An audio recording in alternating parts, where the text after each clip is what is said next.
Welcome to the Slop Farm. Enjoy the video. You'll start inside LinkedIn, sign in and go straight to me, then Settings and Privacy. Once there, tap Sign in and Security to find two-step verification.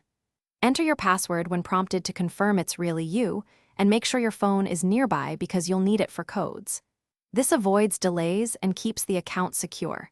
Now that you're in the proper section and confirmed, move to Enable two-step verification and choose your verification method. Once you select two-step verification, choose between text message or an authenticator app. I recommend an authenticator for stronger security. If you pick SMS, enter your phone number and request the code.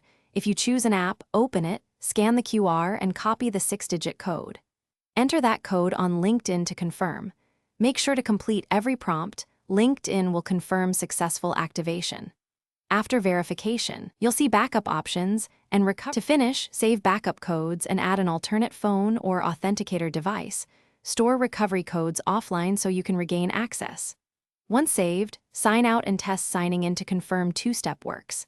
If you can't receive codes, check phone signal, time sync on your authenticator app, and that the number is correct. An unsynced clock often breaks codes. If issues persist, use LinkedIn's account recovery flow or contact support. Keep proof of identity ready to speed resolution. Thanks for watching. Consider subscribing if we helped you today.